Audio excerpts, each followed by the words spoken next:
Hoje, vamos refletir sobre um tema impactante e, ao mesmo tempo, crucial para a nossa caminhada de fé. O fim do mundo está chegando. Mas o que a Bíblia orienta aos cristãos para esses dias?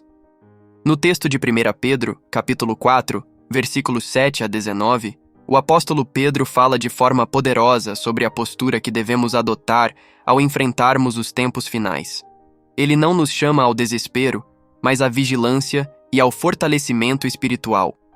Para Pedro, o fim não é motivo de pânico, mas de preparação.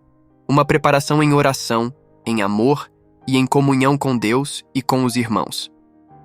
O pastor Augustus Nicodemos nos guiará por essa passagem, revelando como essas orientações continuam extremamente relevantes para nós. Pedro nos aconselha a nos dedicar mais intensamente à oração, a praticar a hospitalidade sem murmurações e a utilizar nossos dons para servir uns aos outros. Ele também nos alerta que, em meio às provações, devemos perseverar com fé e buscar a glória de Deus, permanecendo firmes, mesmo em meio a desafios. Ao compreender e viver esses ensinamentos, nos tornamos capazes de enfrentar qualquer situação que o mundo nos apresente. Esse é o verdadeiro chamado de Cristo. Que estejamos prontos, de coração puro e em obediência, aguardando o seu retorno. Fique conosco neste estudo profundo e aproveite para se inscrever no canal e ativar as notificações, para que você não perca nenhum conteúdo importante sobre a Palavra de Deus e a preparação para os dias finais. Estamos, queridos, na segunda grande sessão da Carta de Pedro, onde ele está tratando mais especificamente da questão do sofrimento e como os cristãos deveriam enfrentar esse sofrimento. Como nós dissemos, não é que na primeira parte ele não fala do sofrimento, ele fala em sofrimento todos os capítulos. Só que a partir do capítulo 3, do verso 13, mais ou menos metade da carta, ele trata desse assunto de maneira mais focada, de maneira mais específica. E nós já vimos que a razão era a perseguição que aqueles cristãos estavam passando. Era um momento difícil, era um momento de hostilidade, eles estavam sendo caluniados, perseguidos, ameaçados em todas as áreas, todos os setores da sociedade onde eles faziam parte. Às vezes as pessoas têm uma visão da perseguição que não corresponde com a realidade. E eles têm frases que falam, ou têm ideias de que o sofrimento acaba fazendo bem para a igreja, porque purifica a igreja, separa os crentes dos descrentes, e quanto mais a igreja sofre, mais ela cresce. A verdade é que essa visão, às vezes, é passada por conta de histórias dos mártires dos primeiros séculos, de como eles enfrentaram os leões nas arenas, que iam cantando para a fogueira, para serem decapitados e assim por diante. Só que um quadro mais completo mostraria que, em época de grande perseguição, muitos voltam atrás. E há muito sofrimento. E que a perseguição consistente e continuada é capaz de apagar a igreja de uma determinada região, como tem acontecido em alguns países no Oriente Médio, onde a perseguição sistemática, ou, por exemplo, aconteceu na Coreia do Norte, onde o regime comunista resolveu perseguir sistematicamente, virulentamente, as igrejas cristãs, a ponto de que o testemunho cristão público praticamente foi extinto na Coreia do Norte. Então, a perseguição, pela graça de Deus, ela pode se tornar uma coisa que Deus usa para o bem da sua igreja, mas ela tem o seu pedágio, ela cobra pedágio na igreja. E é por isso que boa parte das cartas do Novo Testamento foram escritas exatamente para encorajar os cristãos, fortalecer os cristãos, animá-los e dizer de que maneira eles deviam proceder em face das hostilidades e das perseguições que eles sofriam.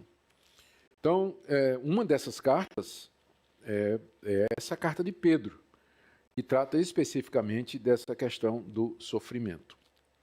Na mensagem anterior, nós vimos quais foram as orientações que Pedro deu aos seus leitores para que eles enfrentassem aquelas perseguições da maneira correta. A primeira foi que eles deviam deixar claro, através do seu procedimento, através da sua apologética, das suas respostas e do seu comportamento, e que eles estavam sofrendo injustamente, que eles estavam sofrendo, na verdade, por praticar o bem, e que as acusações e calúnias eram falsas, elas não tinham razão de ser.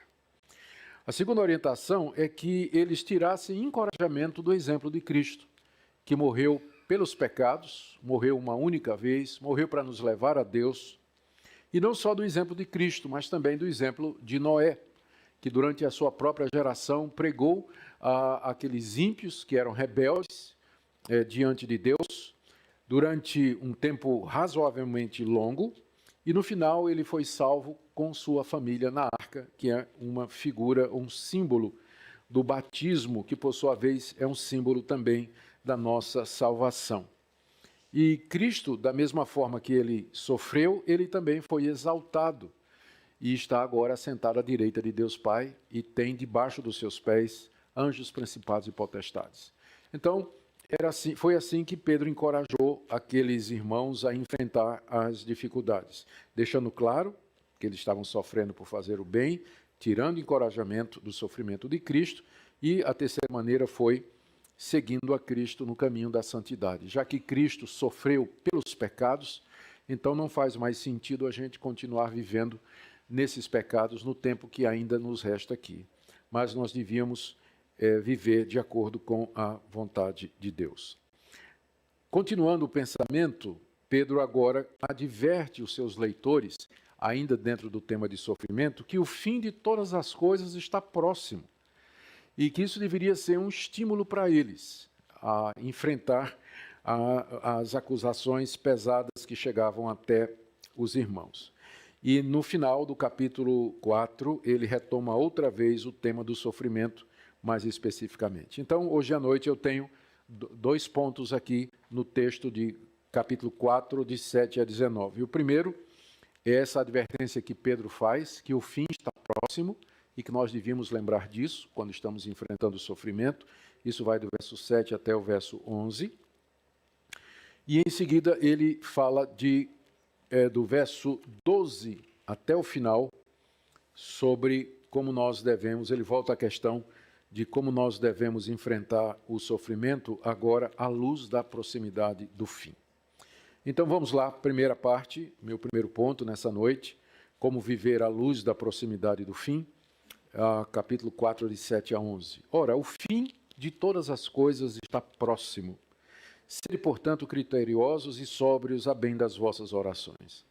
Acima de tudo, porém, tende amor intenso uns para com os outros, porque o amor cobre multidão de pecados. Sede mutuamente hospitaleiros, sem murmuração.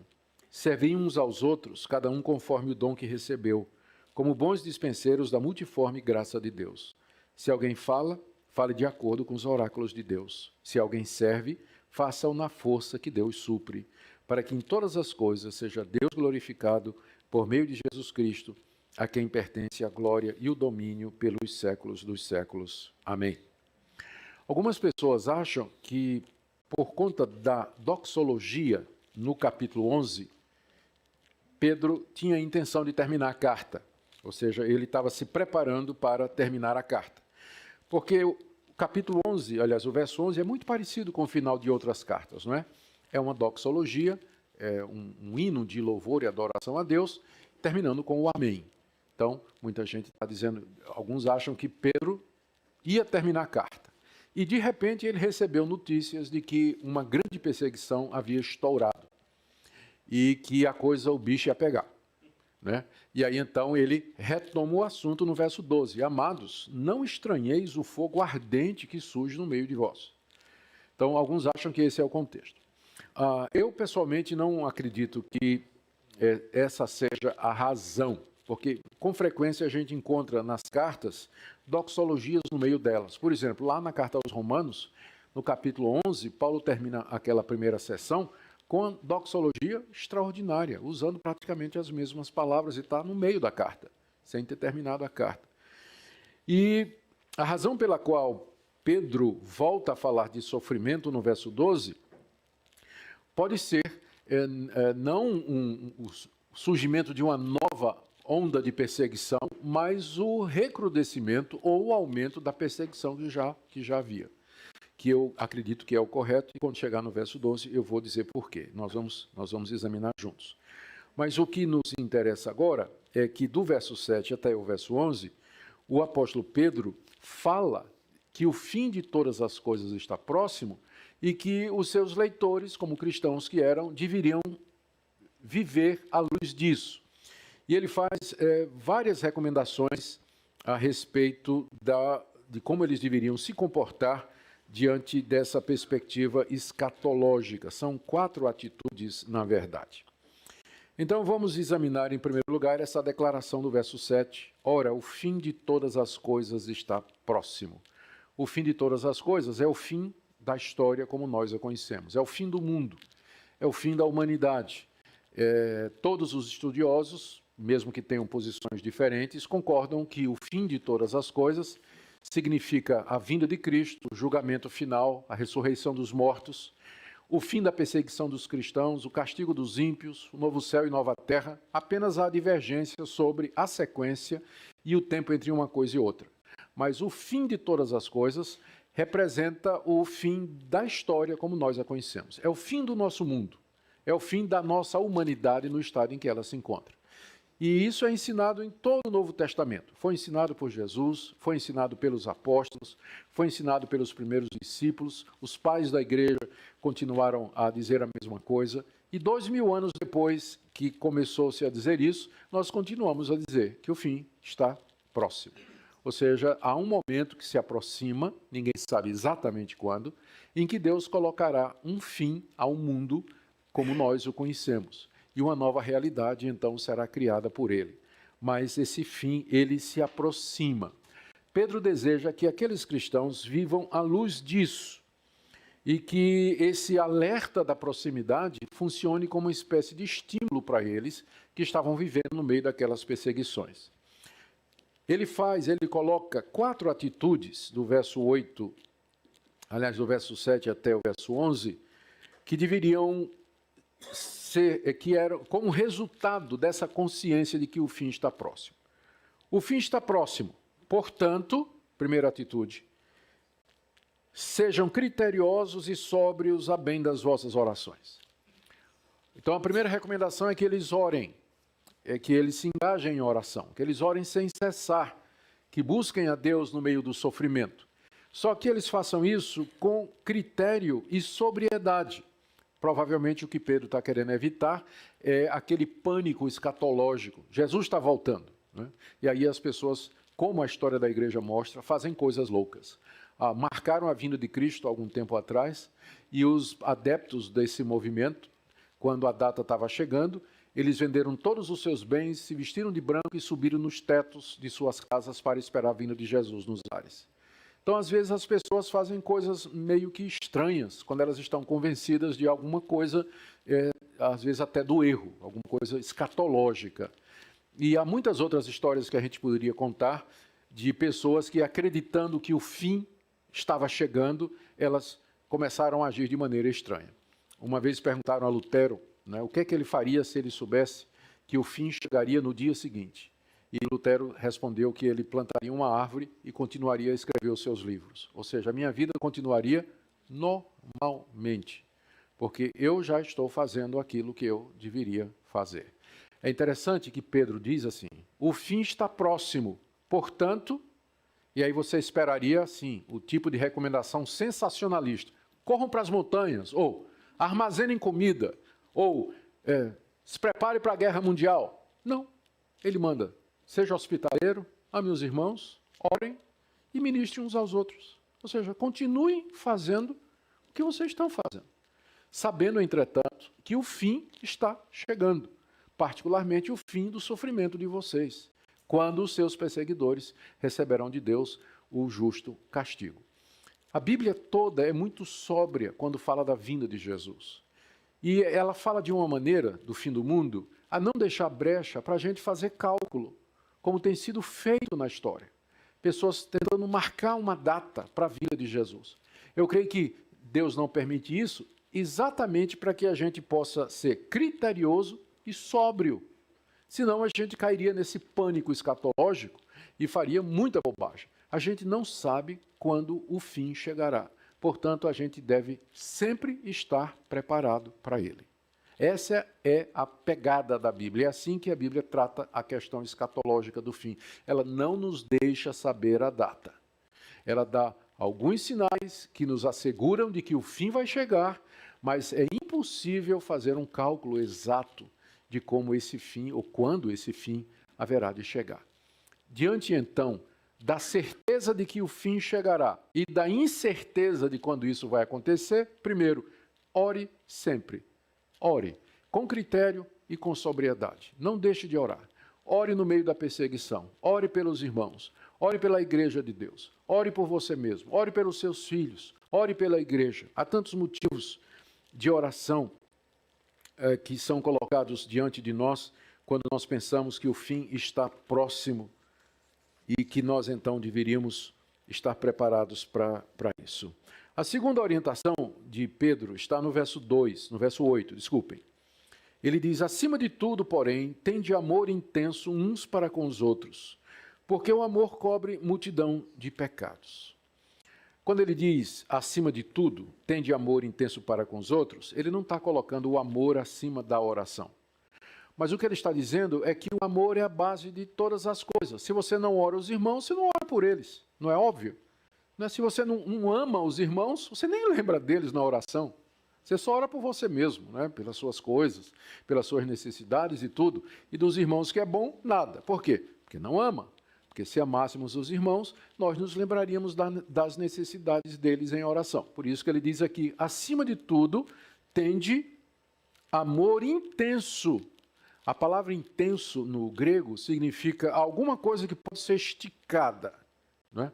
E ele diz assim, é como se ele dissesse que esse amor ele seja esticado como um cobertor para cobrir uma multidão de pecados. Está vendo a frase aqui? Porque o amor cobre multidão de pecados. O tipo de amor que Pedro está se referindo aqui é o amor tolerante. Não no sentido de que faz vista grossa para os pecados dos outros, mas o amor que é capaz de perdoar, de compreender, de conviver, de aceitar, de entender, de se reconciliar, de ser reconciliado, de pacificar e ser pacificado. Então o amor, ele cobre uma multidão de pecados, ele não expõe a pessoa. A ideia é essa, né, que o amor funciona como um grande cobertor em cima dos pecados dos outros, o nosso amor, no sentido de proteger, não expor, tratar com discrição e fazer com que esse pecado não seja alastrado. Se o pecado é tratado da forma correta, ele não se alastra, ele não vira fofoca se nós tratamos o pecado como deve ser tratado. Por isso, Pedro diz, o tipo de amor que Pedro está recomendando aos irmãos é esse tipo de amor que se estica, né, que vai até o pecador e o cobre, perdoa, tolera, se reconcilia, compreende e assim por diante. Isso manteria a comunidade coesa, a comunidade unida no meio de todo aquele sofrimento que eles estavam passando. E é esse amor, então, que faz com que aqueles cristãos orassem. E esse amor também, no verso 9, leva a uma terceira atitude: sede mutuamente hospitaleiros, sem murmuração. A hospitalidade era muito importante naquela época, quando os cristãos estavam fugindo da perseguição. Muitos fugiam das cidades onde a perseguição começava e eles procuravam abrigo em outras cidades. E onde eles podiam encontrar abrigo, a não ser na casa dos irmãos. Então, a hospitalidade era quase que uma prática comum naquela época entre os cristãos, de hospedar os irmãos, especialmente aqueles irmãos que eram missionários, que eram pregadores da palavra e, em época de perseguição, aqueles refugiados que estavam procurando ajuda. É por isso que Pedro, logo em seguida, acrescenta sem murmuração. Porque a gente sabe o que é que isso significa. De repente chega um visitante inesperado. Alguém que não anuncia que ia chegar. E bate na porta e diz, irmão, eu estou fugindo lá de Esmirna, né? E, com minha família, estou aqui, eu e os meus 9 filhinhos, né? Eu não sei se você teria um lugarzinho para nos hospedar aqui, enquanto a gente acha algum lugar e tudo mais, né? Ai, irmão, claro, tudo lá dentro do coração, né? Lá dentro do coração, a murmuração, né? O tempo que eu vou ter que gastar tempo atendendo esse pessoal, né? O tempo que eu ia gastar fazendo outras coisas, vou ter que dar atenção, vou cuidar, vou ter que fazer comida, né? Vou ter que arrumar quarto, e dinheiro, e os gastos que eu vou ter com isso e tudo. Então, a hospitalidade é sem murmuração. Que é um privilégio hospedar os irmãos. Agora, eu não estou dizendo isso para vocês abusarem dos irmãos, não é? Não estou dizendo isso para vocês abusarem. Aliás, no século II, no documento chamado Didaquê, o ensino dos 12 apóstolos, que não foram os 12 apóstolos, é um apócrifo, né, que escreveram, não foi os 12 apóstolos que escreveram, mas lá tinha uma recomendação dizendo, se chegasse um profeta, um evangelista, né, um profeta na cidade, e ele pedisse hospitalidade, você deveria dar. Mas se ele passasse de 3 dias, expulsasse, porque era falso profeta. Ele estava se aproveitando da hospitalidade dos irmãos para, né, ficar pulando de casa em casa, tal. Quem não gosta disso, né? Fica fácil, né? A vida assim. Mas a hospitalidade era muito necessária em época de perseguição e era uma expressão desse amor intenso, ardente, que cobre multidão de pecados, desse amor que, ora, transforma em prática recebendo os irmãos sem murmuração, sem reclamação, sem queixa no coração, mas com gratidão pelo privilégio de poder servir a Deus, abrindo sua casa para os necessitados. A quarta orientação de Pedro, à luz do fim, né, que se aproxima, tem a ver com o serviço cristão através dos dons espirituais. Ele coloca primeiro uma orientação geral no verso 10. Servi uns aos outros, cada um conforme o dom que recebeu, como bons dispenseiros da multiforme graça de Deus. Vários pontos podem ser deduzidos aqui. O primeiro deles é que cada um dos cristãos recebeu algum tipo de dom espiritual. O dom é uma habilidade, é uma capacidade que Deus dá a uma pessoa para que ela possa servir a outra ou outras, para que possa ministrar as necessidades de outras pessoas. Teoricamente, todo cristão tem algum tipo de habilidade ou capacidade que pode ser usado no serviço de outros. Se não for assim, Pedro não diria no verso 10, servi uns aos outros, cada um conforme o dom que recebeu. Nós não temos certeza de quando esse dom é recebido, mas o próprio verbo receber indica que ele é uma dádiva de Deus. Nos cabe somente receber. Eu sei que tem pessoas que perguntam, mas eu posso orar por determinados dons? Eu diria que o que me parece normal na Bíblia é ver o dom sempre como sendo uma coisa que é dada por Deus, não em resposta à oração, mas em resposta à sua soberana vontade e à sua decisão. Ele concede dons conforme o seu querer e a sua vontade.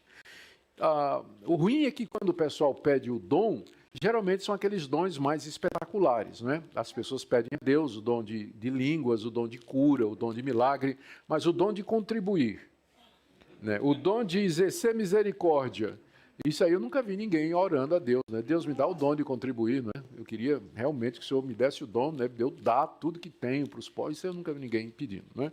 Então, parece que o dom não funciona dessa forma, ele é uma dádiva de Deus ao seu povo para o ministério.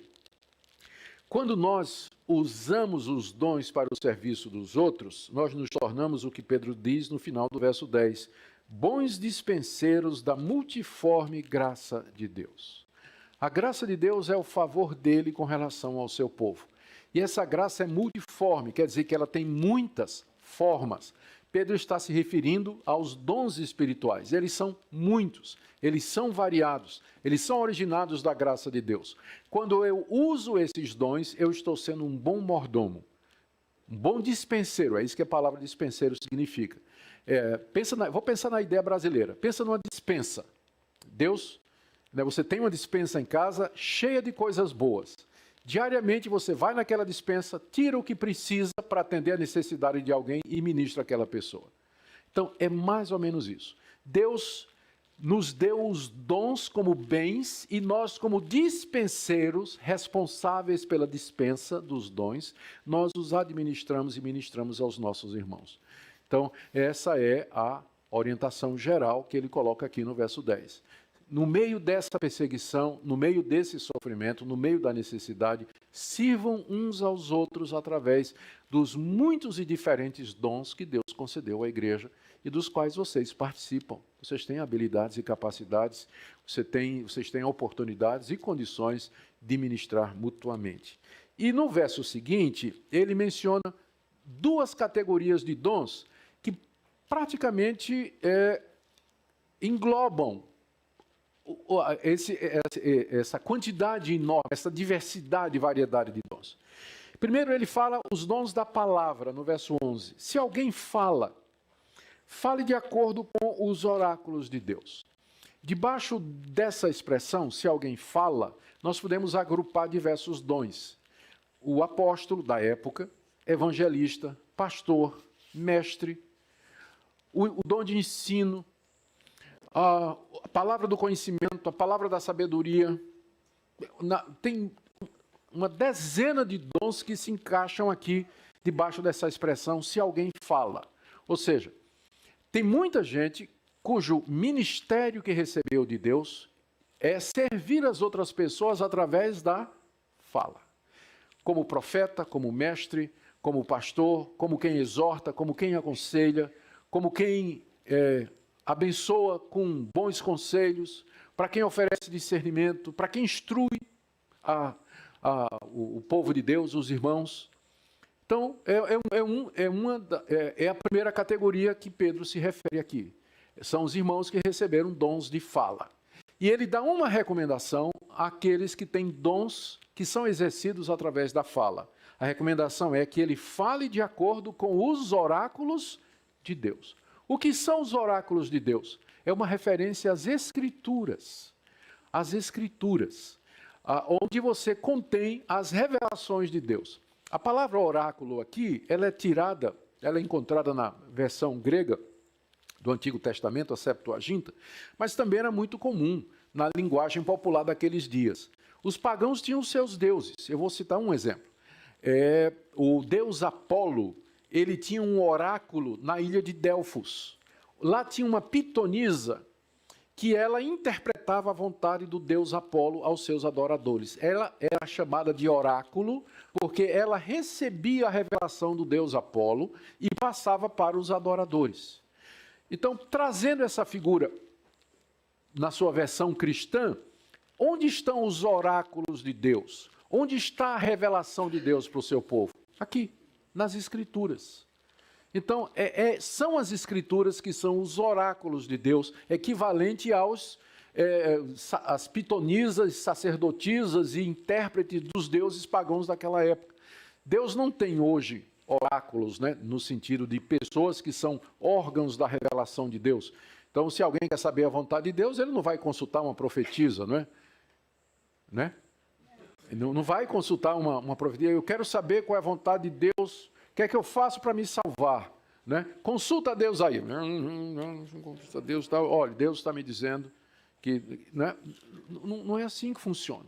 Os oráculos de Deus é a vontade dele revelada e registrada na Escritura. É por isso que está dizendo aqui, se alguém fala, fale de acordo com os oráculos de Deus. Ou seja, todos esses dons de fala, eles têm um referencial. Eles não podem contradizer o que está escrito. Eles não podem contradizer, torcer, diminuir ou adicionar.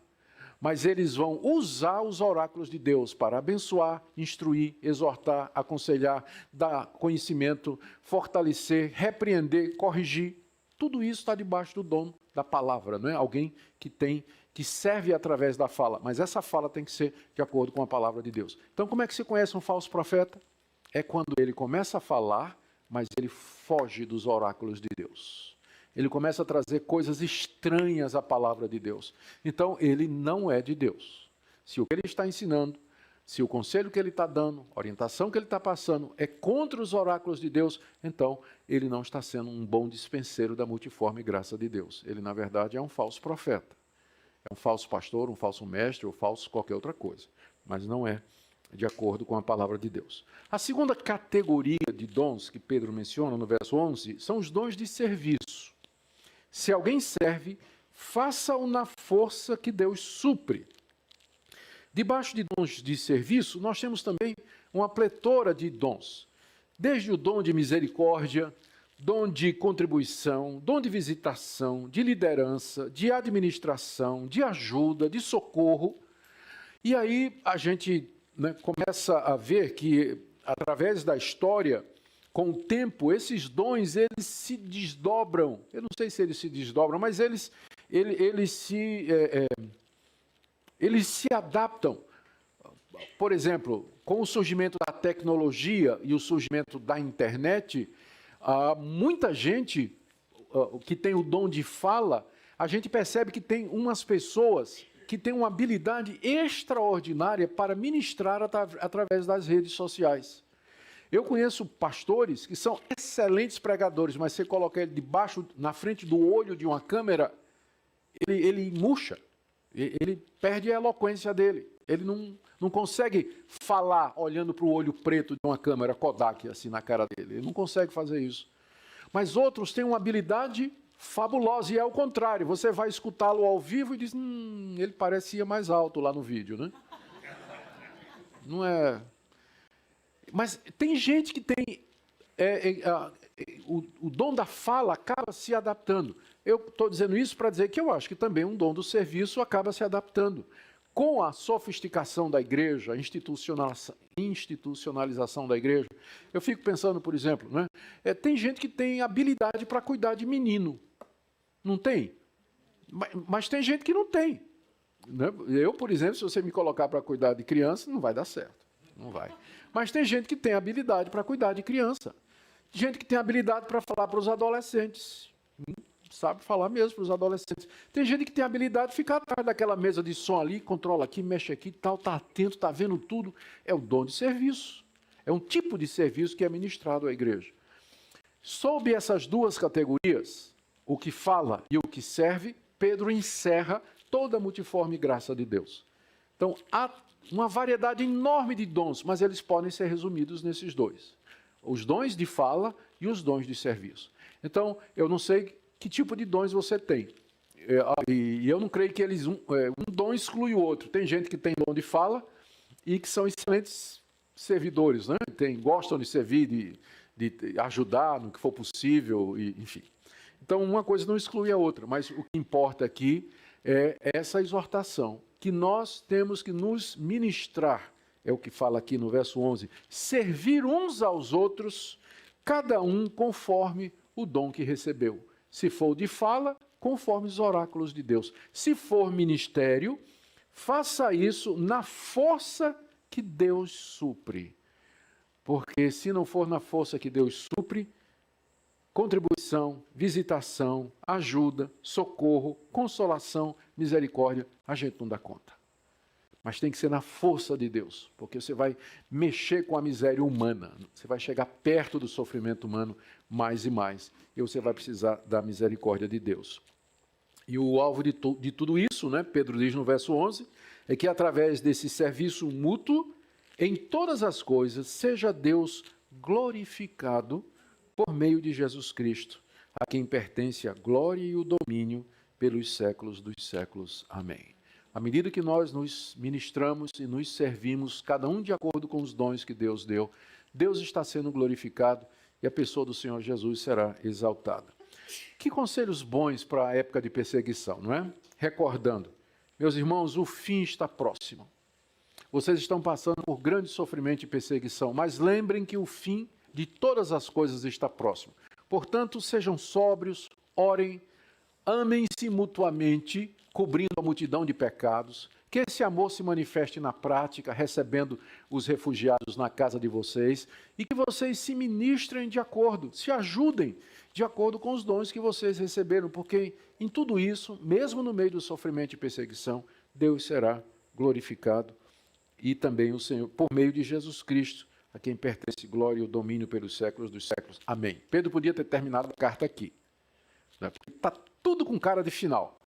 Mas alguma coisa acontece que Pedro agora volta a tratar da questão do sofrimento dos cristãos, à luz da proximidade do fim. Que tipo de O que é que Pedro se refere aqui quando ele diz: amados, não estranheis o fogo ardente que surge no meio de vós, destinado a provar-vos, como se alguma coisa extraordinária estivesse acontecendo.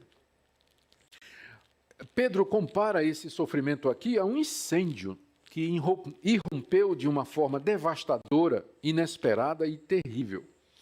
Alguns estudiosos que eu consultei, eles sugerem que Pedro aqui estava se referindo à morte dos cristãos por Nero em Roma, presos em postes e queimados vivos. Isso é um fato histórico. Depois que Nero acusou os cristãos de serem os incendiários de Roma, os cristãos foram caçados, presos, levados para o Coliseu, e os que não morreram pelas feras ou decapitados pelos gladiadores, eles foram amarrados em postes, dizem que eles foram amarrados em postes na via pública, né, e queimados vivos, e a luz deles, da morte deles, enquanto eles queimavam, iluminava então a cidade. Será que é esse fogo ardente que surge no meio de vós, que Pedro está se referindo? Amados, não estranhem esse tipo de coisa. Não estranhem isso como se uma coisa extraordinária estivesse acontecendo. Não é impossível. Pode ser que isso já tivesse acontecido em Roma e Pedro estava na expectativa de que isso também poderia acontecer na província da Ásia Menor, que é onde são as 5 regiões para onde ele escreve, não é? Então, ele está já como que avisando aos cristãos. Pedro está percebendo o aumento da hostilidade contra os cristãos e ele imagina que uma coisa similar possa acontecer a qualquer momento, comandada por Nero. Não aconteceu porque Nero foi morto algum tempo depois. Mas, àquela altura, Pedro não sabia disso e o próprio Pedro morreria poucos anos depois, debaixo também das ordens de Nero. Essa é uma interpretação que parece plausível, mas tem uma outra que está mais próxima do texto. Note que no verso 14, Pedro diz assim: se pelo nome de Cristo sois injuriados, bem-aventurados sois, porque sobre vós repousa o Espírito da glória de Deus. Então parece que o fogo ardente a que Pedro se refere era a injúria, e que tinha havido um aumento dela. Então, é essa a interpretação que nós vamos tomar. Que Pedro, escrevendo a carta, se preparando para terminar a carta, de repente chega a notícia de que a coisa está ficando cada vez pior e que há uma onda de acusações, injúrias e calúnias contra os cristãos nas províncias às quais Pedro endereça a carta. Então, ele toma um tempo para voltar a dizer para os irmãos: irmãos, não estranhem esse fogo ardente que está surgindo aí. Vamos ler o texto então de 12 a 19. Amados, não estranheis o fogo ardente que surge no meio de vós, destinado a provar-vos como se alguma coisa extraordinária vos estivesse acontecendo. Pelo contrário, alegrai-vos na medida em que sois coparticipantes dos sofrimentos de Cristo, para que também na revelação de sua glória vos alegreis exultando. Se pelo nome de Cristo sois injuriados, bem-aventurados sois, porque sobre vós repousa o Espírito da glória de Deus. Não sofra, porém, nenhum de vós como assassino, ladrão, malfeitor, ou como quem se intromete em negócios de outrem. Mas se sofrer como cristão, não se envergonhe disso. Antes glorifique a Deus com esse nome.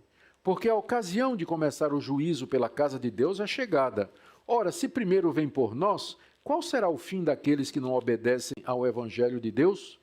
E se é com dificuldade que o justo é salvo, onde vai comparecer o ímpio, sim, o pecador? Por isso também os que sofrem segundo a vontade de Deus encomendem a sua alma ao fiel Criador na prática do bem.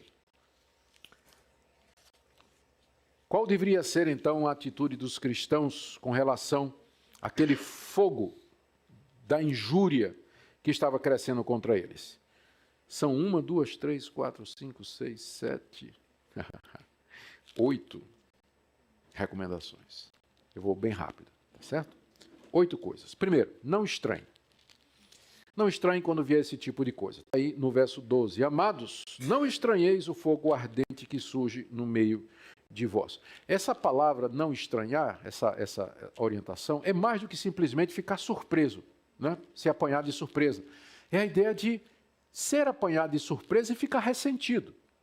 Né? Dizendo, mas como? Né? Como é que isso está acontecendo conosco? Por que isso está acontecendo, ó Deus? É dizer assim, não ache isso uma coisa, não ache que isso é o tipo de coisa que não deveria acontecer. Eu estou estranhando o que está acontecendo comigo. Por que está acontecendo comigo? Estou estranhando isso. Não estranhe quando fogo ardente surgir no meio de você. Por que não estranhe? Porque você já devia saber que o cristão está sujeito a isso. Você devia saber que se você vai seguir Jesus Cristo, as perseguições virão, a provação virá, a dificuldade vai bater na sua porta. Então não estranhe, como se alguma coisa extraordinária tivesse acontecendo com você, porque desde o começo Jesus Cristo diz, quem quer me seguir, negue-se a si mesmo, tome a sua cruz e me siga. A vida do cristão ela é marcada pelo sofrimento, pela dor, pela provação, pela dificuldade, pelas contrariedades, às vezes até mais do que os próprios ímpios. Às vezes Deus nos dá um refresco e um período de paz, de tranquilidade, louvado seja Deus por isso. Mas e se nós estamos passando por esse período, é para levantar a mão para o céu e agradecer. Mas a história da igreja cristã é uma história de sofrimento, de perseguição. Agora mesmo nós temos irmãos sendo massacrados nos países muçulmanos, perseguidos em regimes comunistas, passando por dificuldade em outros países pós-cristãos. E no Brasil nós temos essa liberdade que nós temos aqui, e a gente talvez não percebe, né, a seriedade do que está sendo dito aqui. Pedro está dizendo, primeira coisa para eles, não estranhem o fogo ardente quando o incêndio começar a queimar no meio de vocês. Como se uma coisa extraordinária estivesse acontecendo. O sofrimento não é algo extraordinário na vida do cristão, é o ordinário. O extraordinário é a tranquilidade. Isso é que é o extraordinário. Né? Mas o sofrimento é o ordinário, é a porção comum que nós temos aqui nessa vida marcada pelo pecado. Né? Por isso é bom lembrar, o fim está próximo. Né? Um dia isso tudo vai acabar. Segunda orientação de Pedro. A segunda orientação dele tem a ver com o entendimento do porquê essas coisas acontecem. Aí, no verso 12 ainda, ele diz que esse fogo ardente que surge no meio de vocês é destinado a provar-vos. Ele já tinha falado disso, lembram? Lá no capítulo 1, volta aí comigo. Ele diz no verso 6, vocês nisso exultais na salvação, embora no presente, por breve tempo, se necessário, sejais contristados por várias provações, para que uma vez confirmado o valor da vossa fé, muito mais preciosa do que o ouro perecível, mesmo apurado por fogo, redunda em louvor, glória e honra na revelação de Jesus Cristo. Ora, Pedro já tinha usado essa figura de que a nossa fé é provada pelo sofrimento, da mesma forma que o ouro é purificado pelo fogo. Ele está voltando a esse tema aqui.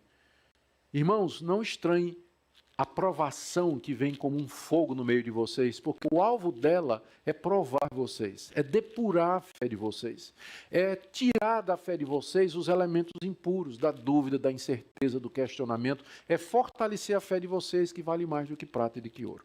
Então entenda qual é o propósito do sofrimento. Terceira orientação está aí no verso 13. Em vez de ficarem entristecidos ou ressentidos, estranhando aquilo, né, eles deveriam se alegrar.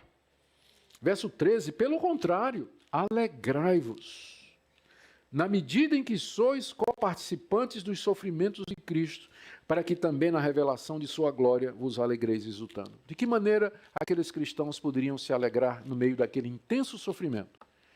Eles poderiam lembrar que o Salvador deles morreu por eles e sofreu por eles. E que da mesma forma que Cristo sofreu, morreu e depois foi exaltado e vitorioso, eles, como seguidores de Cristo, unidos a Cristo, seguiriam o mesmo padrão. Primeiro o sofrimento, mas depois também a exultação e a glória. O fim está próximo. Então, vocês estão unidos a Cristo. Da mesma forma que Cristo primeiro morreu para depois ser exaltado, vocês primeiro vão sofrer para depois receber a glória. Por isso, se alegrem, porque vocês são coparticipantes ou participam juntamente com Cristo nos sofrimentos. E da mesma forma também, quando Cristo se revelar, final do verso 13, o fim está próximo, não é? Quando ele vier em glória, que é o fim de todas as coisas, vocês também se alegrarão, exultando. Se alegram agora na expectativa, e quando ele vier, o fim de todas as coisas, vocês vão se alegrar de verdade. Ou seja, aguenta, irmão. Fica firme aí. Só mais um pouquinho. Continua. Lembra do Senhor, como ele primeiro sofreu antes de ser exaltado. Lembra que você é coparticipante com ele dos sofrimentos. Quinto lugar, assim, ainda dentro dessa orientação, do verso 14, no verso 13, alegrai-vos na medida que sois participantes dos sofrimentos de Cristo. Logo em seguida, continuando o pensamento, eles deviam lembrar, ainda pensando nessa alegria, de que eles eram, na verdade, bem-aventurados por sofrer por causa de Jesus, verso 14. Se pelo nome de Cristo sois injuriados, era essa o sofrimento, não é? Bem-aventurados sois, porque sobre vós repousa o Espírito de Cristo e de Deus. O Espírito da glória e de Deus. Jesus Cristo tinha dito, bem-aventurados aqueles que sofrem por causa da justiça, porque deles é o reino dos céus. E Pedro está dizendo então, que se vocês estão sendo injuriados por conta do nome de Cristo, vocês são bem-aventurados. E ele acrescenta essa frase muito interessante aqui, porque sobre vós repousa o Espírito da glória de Deus. A figura que Pedro está usando aqui é da Shekinah, a nuvem da glória do Antigo Testamento, quando ela descia sobre o tabernáculo, ou quando ela descia no alto do Monte Sinai, ou quando ela enchia o templo durante as ministrações, indicando a presença gloriosa de Deus aqui. O contraste é esse. O mundo está perseguindo vocês, mas o Espírito da glória de Deus repousa sobre vocês, como vocês são o templo do Espírito Santo, a casa espiritual, a moradia de Deus. Então o Espírito da glória e de Deus, ele repousa sobre vocês, por isso vocês são bem-aventurados. É difícil a gente ver isso no meio da dificuldade, não é? Porque a presença do Espírito da glória e de Deus em nós nem sempre significa alívio e gozo e manifestação emocional, mas simplesmente a capacidade de permanecer crente quando tudo dá errado.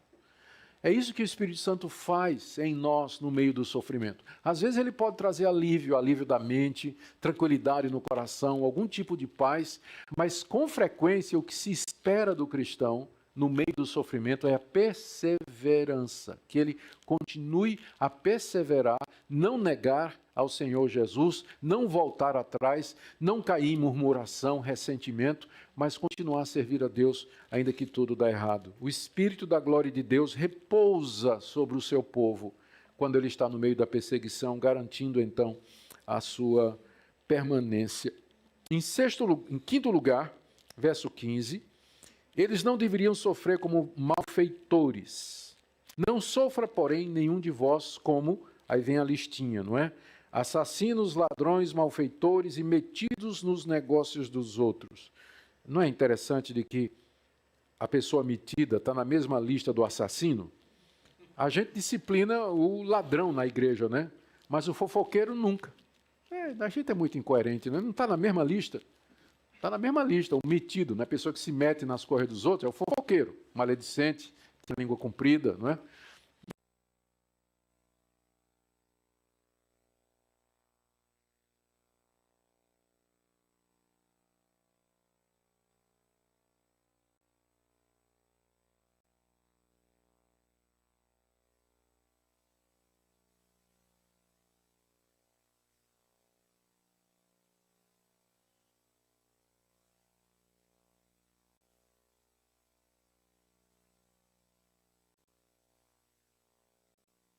Alô?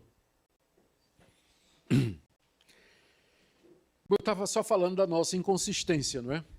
A gente tem esse tipo de coisa de que tem pecados que são suportáveis, mas tem outros que não, a gente não perdoa. Então, na mesma lista em que está o ladrão, está também o que se mete no negócio dos outros. Deveríamos tratar a ambos com o mesmo rigor. Saiu, né? Tirou só a pilhinha, né? Tá certo. Que coisa interessante. Vamos lá. Está aí a quinta orientação. Eles deveriam, então, em contraste, no verso 16, no início do verso 16, sofrer como cristão. Se vai sofrer, que sofra porque é um cristão. E não porque você se meteu nas coisas dos outros e está sofrendo por isso, você foi desonesto, está sofrendo por isso, você fez um mal feito e está sofrendo por isso, ou você cometeu assassinato e está sofrendo por isso. Mas se nós vamos sofrer, verso 16, que seja como cristão. E aqui vem a sexta orientação, que nós deveríamos glorificar a Deus por conta desse nome. O verso 16 ele é interessante. Se você sofrer como cristão, não se envergonhe disso. Antes glorifique a Deus com esse nome. O nome cristão aparece apenas 3 vezes na Bíblia. Apenas 3 vezes. 2 vezes no livro de Atos e essa vez aqui. Os cristãos, a princípio, eles eram chamados de a seita dos nazarenos, eram chamados de discípulos, depois seguidores do caminho. E alguém lembra qual foi a primeira vez em que eles foram chamados de cristãos? Em Antioquia, quando a missão gentílica começou, é que os cristãos foram chamados pela primeira vez desse nome. Enquanto eles estavam no ambiente judaico, eles eram confundidos com uma seita judaica.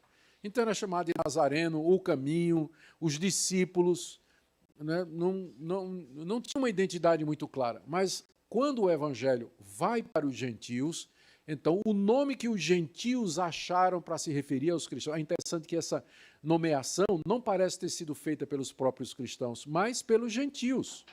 Por quê? De tanto esses discípulos falarem de Cristo, né? de Cristo, e eles então foram chamados de cristãos a primeira vez em Antioquia, que é a série da missão gentílica. A segunda vez é quando Paulo está pregando o evangelho diante de autoridades e uma delas se levanta e diz a Pedro, por pouco, aliás, a Paulo, você acha que com tão pouco você pode me tornar um cristão? Se não me engano foi o rei Agripa, não é isso? Alguém me corrija aí, porque minha memória está falhando aí. Eu acho que foi o rei Agripa. Por tão pouco você quer me convencer a me tornar um cristão? É a segunda vez que o nome aparece. E agora a terceira aqui, nessa carta de Pedro. Se você está sofrendo por conta de Cristo, então se alegre por portar o nome de cristão. Glorifique a Deus com esse nome. Cristão. Quanto significado nesse nome, não é? A história que tem por detrás desse nome, todo o conteúdo teológico que está aí, até que nós tenhamos o privilégio e a honra de sermos chamados de cristãos. Hoje em dia esse nome ele perdeu praticamente o seu sentido, né? Porque ele hoje é usado para englobar, inclusive, agora eu não sei mais qual dos dois, Marquinhos, esse aqui. Você está perdoado, o amor cobre a multidão.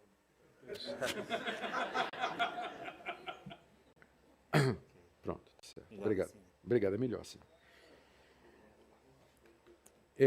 O nome cristão, ele hoje é usado de uma forma tão ampla que ele acabou perdendo o sentido.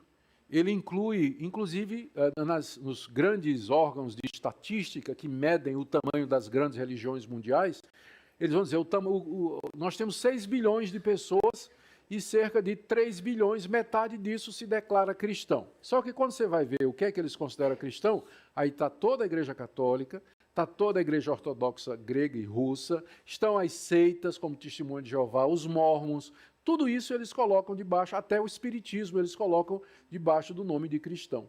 Então perdeu esse sentido, não é, que tem no Novo Testamento, esse nome que era um nome do qual as pessoas, os discípulos, né, deviam glorificar a Deus pelo privilégio de ser chamado de cristão. Quer dizer, aquele que segue a Cristo, que é um imitador de Cristo, ou um pequeno Cristo, como alguns querem dizer, não é? Embora não haja evidência muito clara disso. Mas glorifique a Deus por esse nome. Ou seja, você está sofrendo porque esse é o nome que lhe caracteriza, essa é a sua identidade, você é um cristão. Por isso, dê glórias a Deus por isso.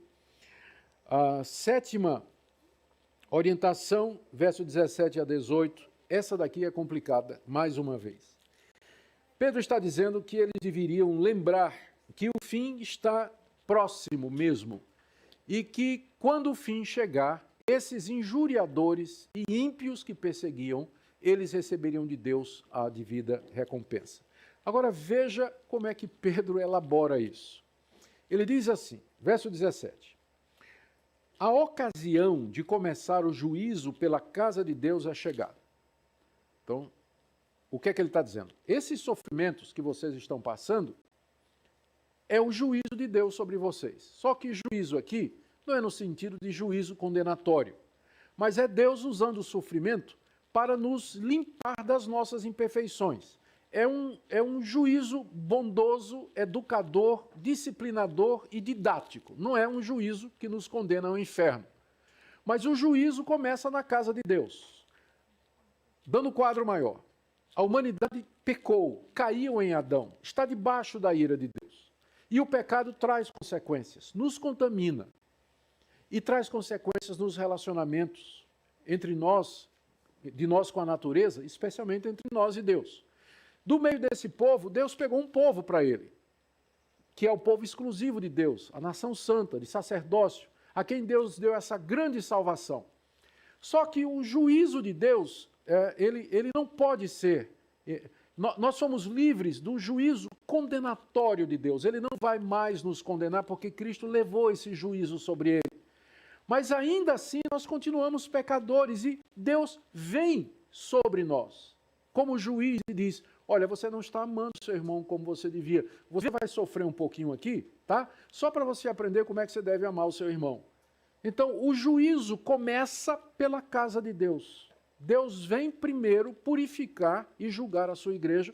Por isso que esses sofrimentos, eles são chamados por Pedro aqui de fogo. Assim como o fogo prova a prata e o ouro e os expurga das imundícies e das impurezas, assim também Deus vem sobre a sua igreja com o sofrimento, a semelhança do fogo que purifica, para nos apartar das imundícies, das iniquidades, dos resquícios de pecado que há em nós. Então, o juízo começa pela casa de Deus. Então, é nesse sentido que ele vai dizer mais adiante que o justo se salva com dificuldade.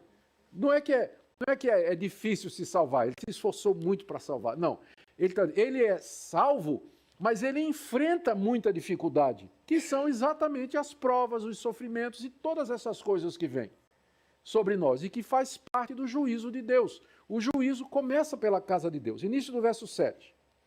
Ora, se primeiro vem por nós, pergunta Pedro, né?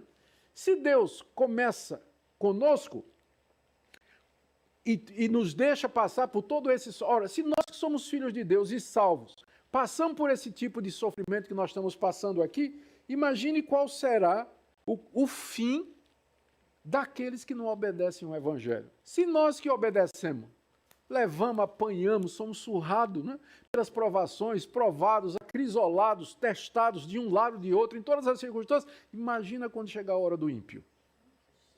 Pronto. Quando for a vez do ímpio. Então, qual vai ser, né? É a pergunta dele aqui. Qual será o fim? Né? Imagine, adivinhe qual vai ser o fim daqueles que não obedecem ao Evangelho. Aí ele retorna a essa pergunta retórica no verso 18. Se é com dificuldade que o justo é salvo, ou seja, por meio de todas essas dificuldades, não é, que nós estamos sendo salvos, onde vai comparecer diante de Deus o ímpio, o pecador? Ora, se a salvação ela é obtida através de toda essa dificuldade, somos salvos pela graça, mas como eu disse, a salvação é da culpa, da presença e do domínio do pecado. Né? Somos salvos gratuitamente da condenação, não vamos ser mais condenados. Mas agora vem um pilão, né, para tirar de nós as consequências do pecado, domínio do pecado em nossa vida. É a santificação, é difícil, dói, não é? Deus corta aqui, emenda acolá e dói esse tipo de coisa. Então, né, o justo é salvo com dificuldade. Ora, se o justo, que foi justificado pela fé em Cristo, ele é salvo com dificuldade, para onde é que vai o ímpio, o pecador?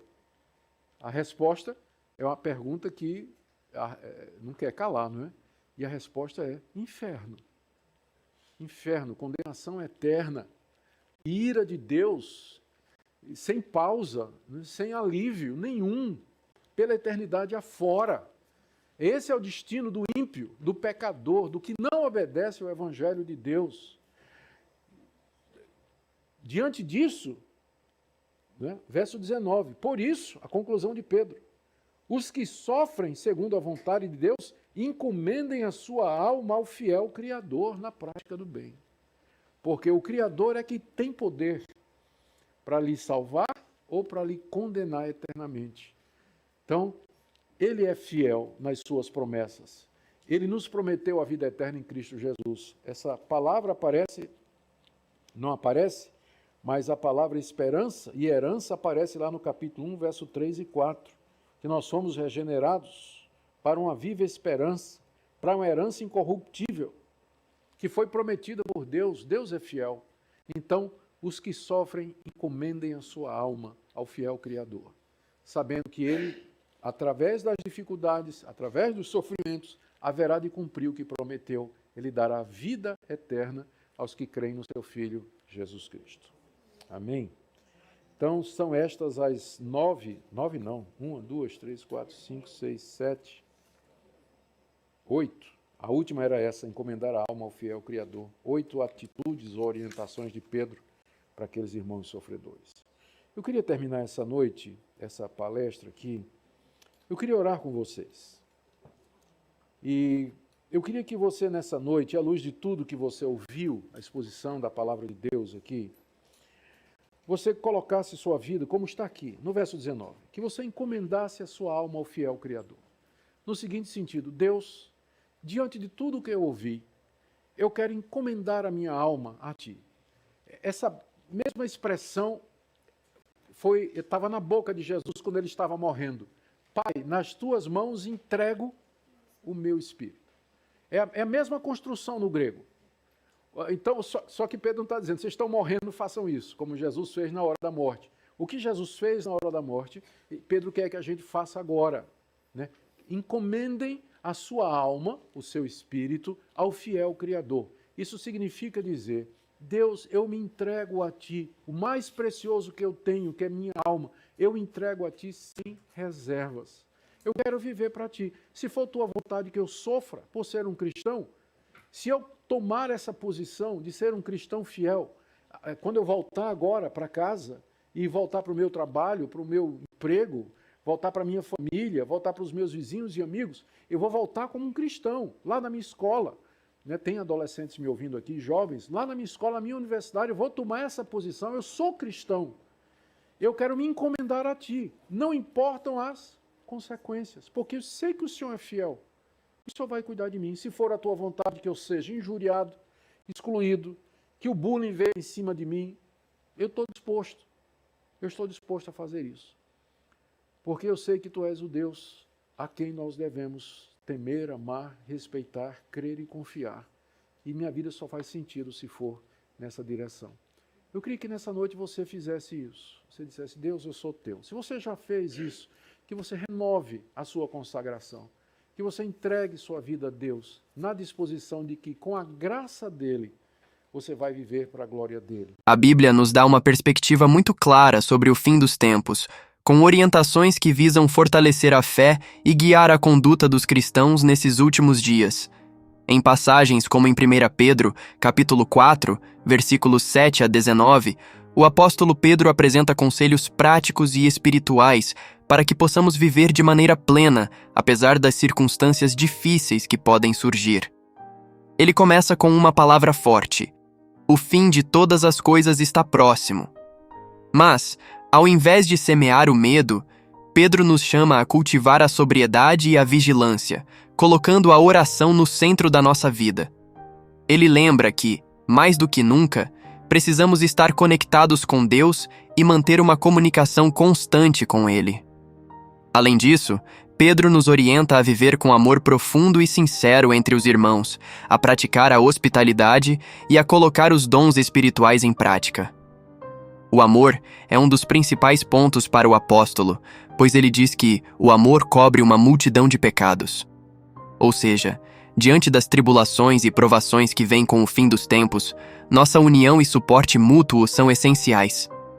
A fé não deve ser vivida de forma isolada, mas em comunidade, ajudando e servindo uns aos outros. A Bíblia também nos prepara para lidar com o sofrimento. Pedro fala sobre a possibilidade de enfrentar aflições por causa do nome de Cristo e nos encoraja a ver esses momentos como uma oportunidade de glorificar a Deus.